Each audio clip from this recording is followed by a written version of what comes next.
Tässä tehdään vauvalle tämmönen vauvahieronta, mikä on vähän vyöhyketerapeuttinen hieronta.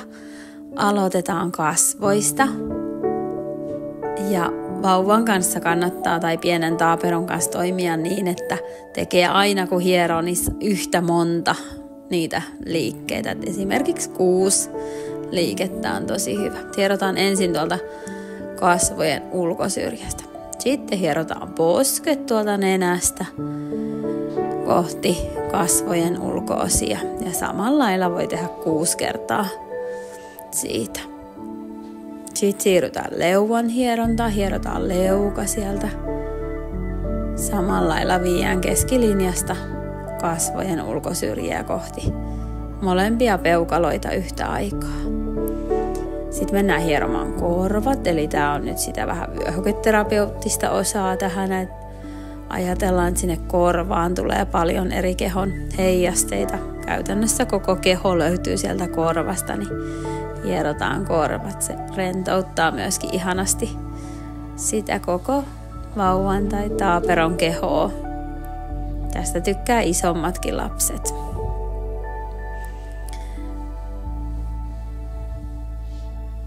Hieronnassa voi käyttää jotain rasvaa. Tämä on hyvä tehdä esimerkiksi kylvyn jälkeen. Saa samalla rasvattua sen ihon. Sitten korvista siirrytään sinne vatsan alueelle, eli vedetään tuolta ihan rintakehältä tonne lantion seudulle asti. Sitten piirretään vatsaan navan ympärille aurinko. Tämä mukailee samalla sitä suolistoa ja suoliston muotoa. Sieltä paksu suoli nousee tuolta oikealta ja menee poikittain tuolla kylkiluiden alla ja se laskeutuu tuolta toiselta puolelta. Ja masun jälkeen siirrytään käsien hierontaan. Hierotaan ihan tuolta käden yläosasta sormenpäihin saakka vedetään joko kaksin käsin taikka sitten toisella kädellä koko käsivarren mitta hierotaan sieltä.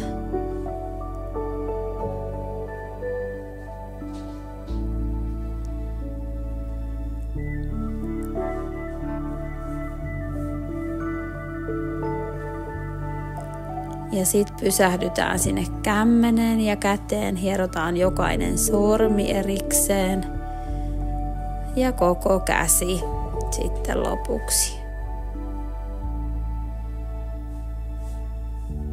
Myöskin käteen tulee kehon semmoisia heijasteita, mitä tässä vyöhyketerapeuttisesti käsitellään vähän laajempialaisesti.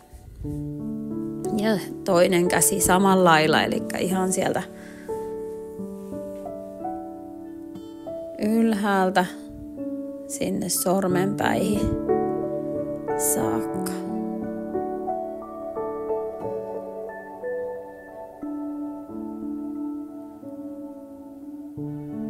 Ja samalla lailla noudattaen esimerkiksi sitä tiettyä lukumäärää siinä hieronnassa. Ja sitten se käsi, jokainen sormi sieltä erikseen ja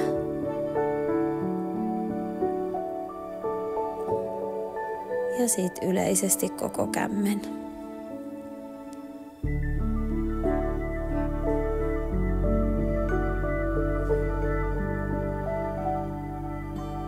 Ja siitä on hyvä huolehtia, että lapsella on koko ajan lämmin siinä, että ei tule kylmä. Varsinkin jos kylvyn jälkeen tai saunan jälkeen tekee, niin on lämmin paikka, missä sitten hierotaan ja rasvataan samalla. Jalat hierotaan ihan samalla lailla kuin kädet, eli ihan koko mitalla. Jos on ihan pieni vauva, niin se jalan saa siihen yhteen käteen. Tai sitten isommalla lapsella käyttää molempia käsiä niin, että saa hierottua sen koko jalan. Sitten hierotaan jalkapohja samalla lailla kuin se kämmen hierottiin. Sinne tulee myöskin paljon sellaisia heijasteita, mitä tässä halutaan hieroa. Hierottiin toi päkiä ja kantapää ja sitten sieltä jalan keskilinjasta myöskin sinne tulee suolisto ja masun heijasteita tonne, niin saadaan sieltä masuvaivoja hierottua tällä tavalla.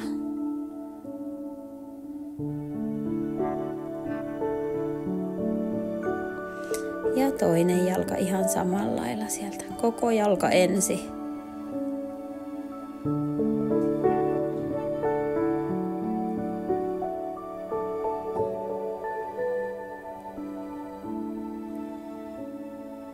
Ja sitten lopuksi se jalkapohja sieltä.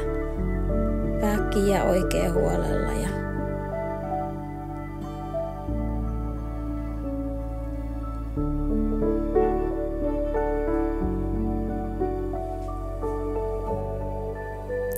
sitten se kantapää sieltä. Ja sitten sieltä keskeltä ne masun heijasteet.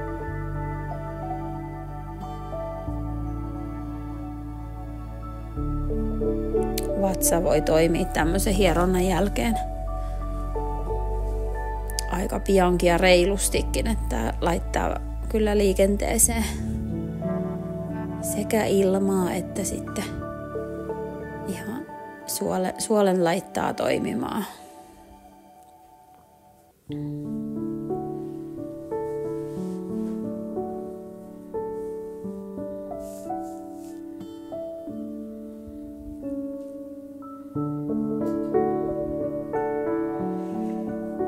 Sitten käännetään lapsi ympäri.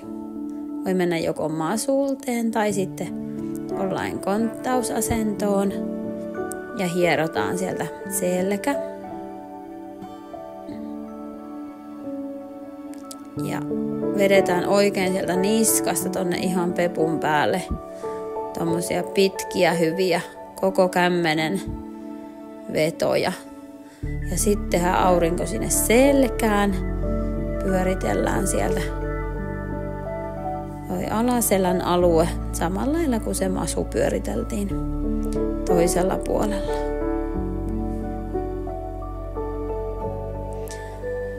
Ja sitten laitetaan ihan tuollain mahalteen sinne ja vedetään koko keho läpi, ihan sieltä päästä varpaiden päihin asti, niin molemmin käsi kevyesti painamalla. Sen verran painetaan, että se tuntuu lapseen se painaminen, mutta ei tietenkään satuteta millään tavalla. Että varovasti, mutta tietyllä tavalla voimakas toi painaminen, mitä siinä tehdään.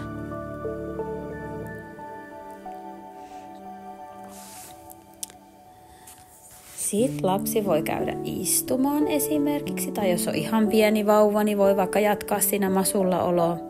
Hierotaan lapsen pää, ja tämän voi tehdä nyt, esimerkiksi vauvan pää voi hieroa sillä vauvaharjalla, semmoisella pehmosella, tai jos on kovasti hiuksia, niin sit voi ottaa ihan hiusharjan kunnollisen, tai sitten tällainen omilla sormilla hieroa sen pään.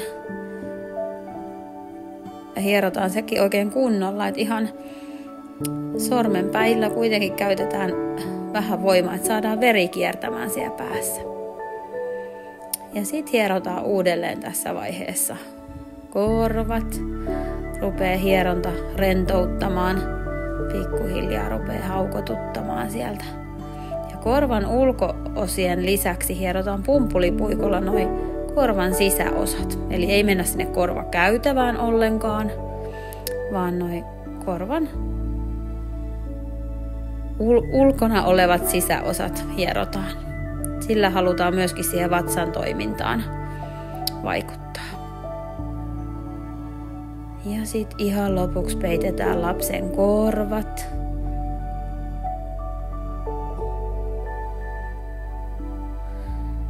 Ja viimeisenä hierotaan sitten polvet. Tää auttaa lasta nukahtamaan. Vähän niin kuin aukastaa hillopurkki.